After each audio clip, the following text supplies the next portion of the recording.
You feel it, don't you? That sinking sensation in your stomach when you walk into a room and instantly sense the shift in energy. The way conversations pause just a fraction of a second too long when you approach. The subtle glances exchanged between people that tell you everything you need to know. You're not part of the inner circle you never were, and maybe you never will be. You're the empath, the one who feels everything, the one who absorbs every mood shift, every unspoken tension, every hidden agenda in the room. And because you feel so deeply, because you care so profoundly about harmony and connection, you've learned to make yourself smaller. You've learned to dim your light so others feel comfortable. You've learned to apologize for taking up space, for having needs, for daring to exist with the same validity as everyone else around you. And here's what kills you. Deep down, you know you're not inferior to these people. You know you have insights they'll never have, depths they'll never reach, a capacity for understanding that most humans will never develop. But none of that matters when you're sitting at the bottom of the social hierarchy, watching people with half your intelligence and a fraction of your emotional depth command the room while you fade into the wallpaper. You see them, the people who climb social ladders effortlessly. They're not smarter than you. They're not kinder. They're definitely not more aware. But they have something you don't. They have zero hesitation about claiming their space. They don't ask permission to be powerful. They don't shrink when someone feels threatened by their presence. They don't carry this exhausting burden of managing everyone else's emotional comfort at the expense of their own dignity. And you hate that you've been conditioned to believe that being sensitive means being weak. You hate that your greatest gift, your ability to read people, to understand the unspoken, to navigate complex emotional landscapes, has somehow become the very thing that keeps you trapped at the bottom of every social structure you enter. But here's what nobody tells you about social hierarchies. They're not fixed. They're fluid, dynamic, and entirely dependent on perception. And empaths, real empaths, who've done the inner work, who've stopped apologizing for their depth, who've learned to weaponize their sensitivity instead of hiding it, they don't just climb social hierarchies, they completely redefine them. Today I'm going to show you exactly how to do that, how to transform from the person everyone overlooks into the person everyone instinctively respects without changing who you are, without becoming cold or manipulative, and without sacrificing the very sensitivity that makes you powerful. Before I go any further, I need you to do something for me. I need you to think about the last time you walked into a social situation and immediately felt like you didn't belong. Maybe it was a work event. Maybe it was a party where you only knew one person. Maybe it was just a casual gathering where everyone seemed to have an inside joke you weren't part of. And I want you to remember that feeling, that specific sensation of being on the outside looking in. The way you scanned the room for a safe place to stand. The way you rehearsed conversations in your head before speaking. The way you felt your energy draining with every forced smile, every polite laugh at jokes that weren't funny, every moment you spent performing normalcy while feeling completely alien. If you know exactly what I'm talking about, if you've lived this experience more times than you can count, I want you to leave a comment right now that says, "I've felt invisible." That's it, just those 3 words. Because here's what happens when you write that. When you admit that, you're breaking the silence that keeps this pattern alive. You're acknowledging a truth that millions of empaths carry in isolation, the truth that your sensitivity has often felt like a social death sentence. And when you see hundreds of other people commenting the same thing, when you realize that this struggle isn't unique, to you, something shifts. The shame starts to dissolve. The belief that something is fundamentally wrong with you begins to crack. Because you understand, maybe for the first time, that the problem was never your empathy. The problem was that nobody ever taught you how to alchemize that empathy into genuine power. So go ahead, write in the comments, "I've felt invisible," and let's start dismantling this toxic narrative together. Now let's talk about what's really happening when an empath occupies the bottom of a social hierarchy. Most people think it's about confidence, charisma, or social skills. It's not. It's about energy sovereignty. Every social structure, whether it's a corporate office, a friend group, a family system, or an online community, operates on invisible power dynamics. And those dynamics are determined by one fundamental question: who controls the emotional temperature of the room? In most hierarchies, there are people who radiate what I call centered presence. They walk in and the energy shifts toward them, not because they're loud or aggressive, but because they're utterly unmoved by the need for approval. They don't scan the room for validation. They don't adjust their personality based on who's watching. They don't fragment their attention trying to manage everyone's comfort. They simply exist, fully and unapologetically, and that unwavering self-possession creates a gravitational pull. Then there are people who radiate scattered energy. These are the ones who are so busy reading the room, anticipating needs, smoothing over tensions, and making sure everyone else is okay that they completely abandon their own center.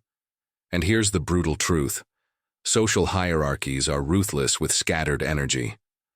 The moment a group senses that you need their approval more than you need your own self-respect, you're categorized. You're marked as safe to dismiss, safe to interrupt, safe to overlook, because on some primal level, everyone knows you won't do anything about it. This is where most advice about social confidence fails. Completely. People tell empaths to just be more assertive, to speak up more, to take up space. But they don't understand that for an empath, the problem isn't a lack of things to say or ideas to contribute. The problem is that empaths are operating on a completely different frequency than most people. While everyone else is playing checkers, moving pieces around a flat board trying to win short-term social points, empaths are playing chess in 4 dimensions. They see the second-order effects of every interaction. They understand the emotional subtext beneath every word. They recognize patterns of manipulation, insecurity, and hidden agendas that most people are completely blind to. And this creates a devastating paradox. The very awareness that should make you powerful, that should make you unmanipulable and socially dominant, becomes the thing that paralyzes you. Because you see too much, you feel too much, and instead of using that information strategically, you use it to make yourself smaller so you don't threaten anyone's fragile ego. The comeback, the real transformation that changes an empath's social rank permanently, doesn't start with learning social tactics or manipulation strategies. It starts with a fundamental shift in how you relate to your own sensitivity. Most empaths have been taught to see their depth as a liability. You've been told you're too sensitive, too emotional, too intense.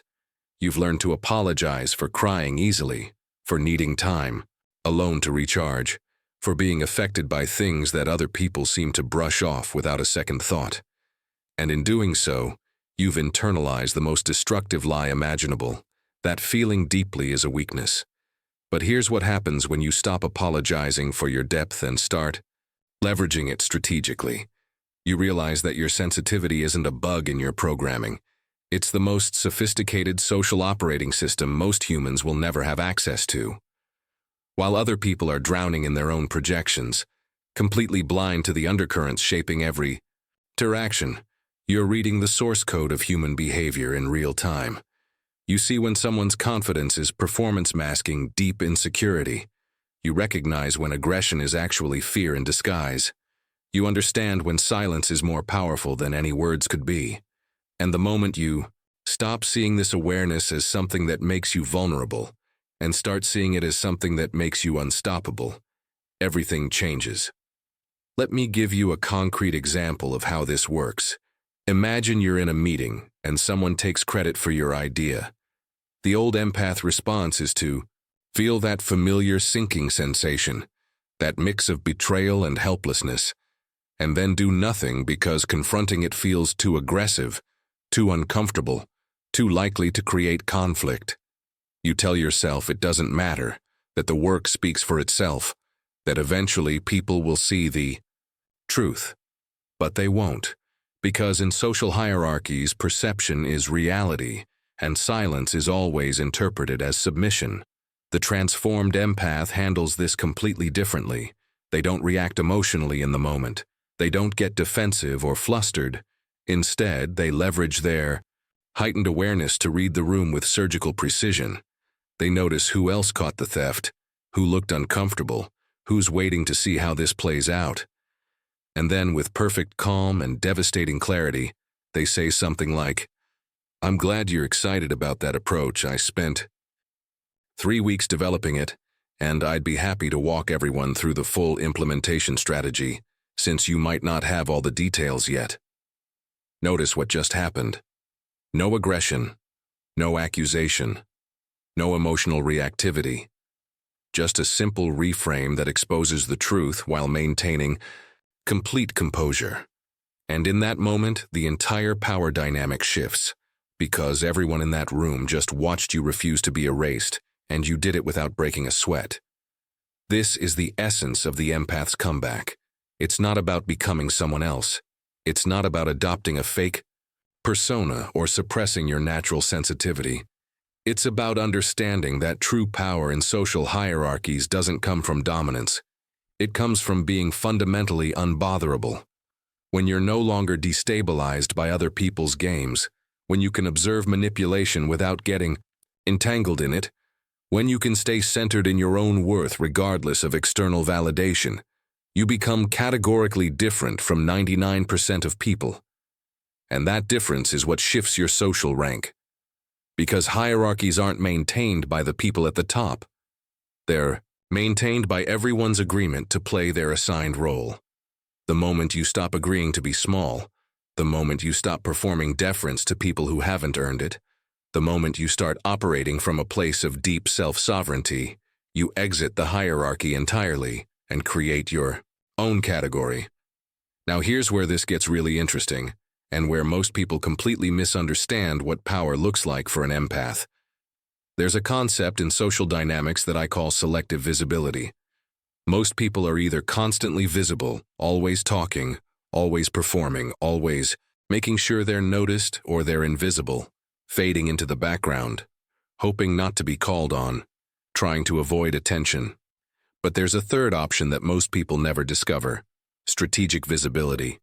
This is when you understand that your presence, your words, your energy are resources to be deployed with precision, not scattered indiscriminately.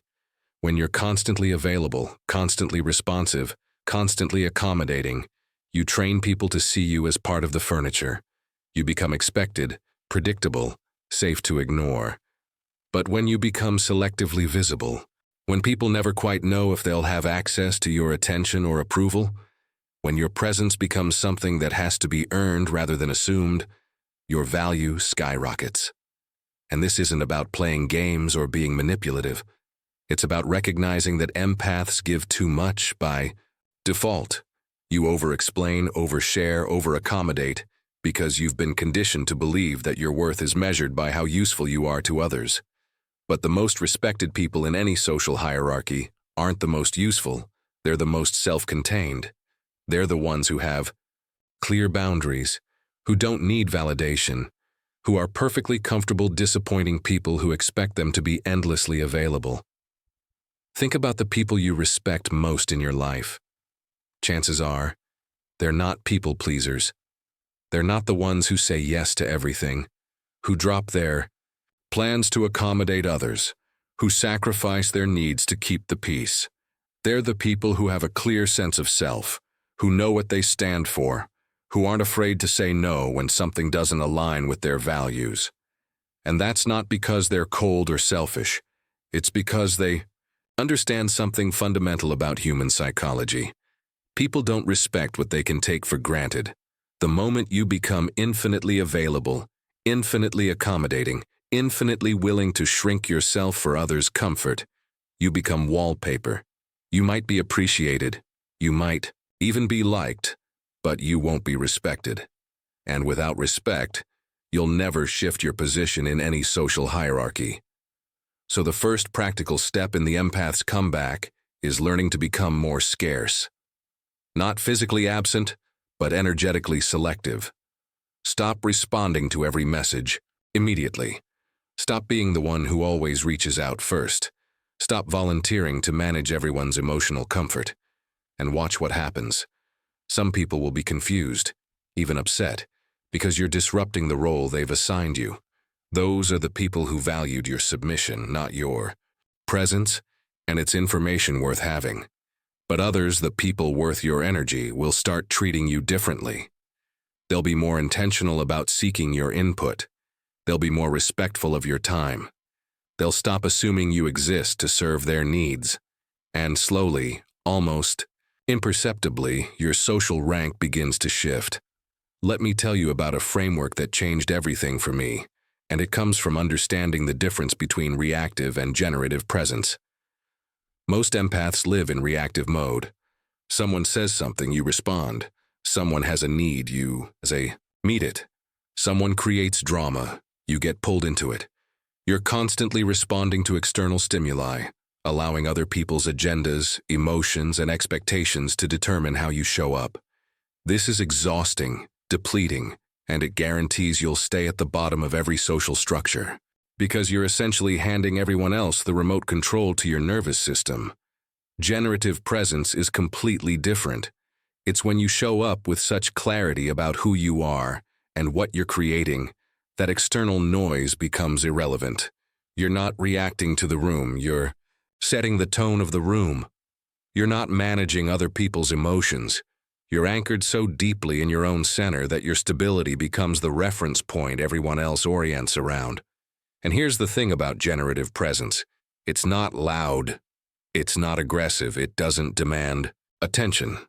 It's quiet, grounded, and absolutely magnetic. When you walk into a room from generative presence, people feel it.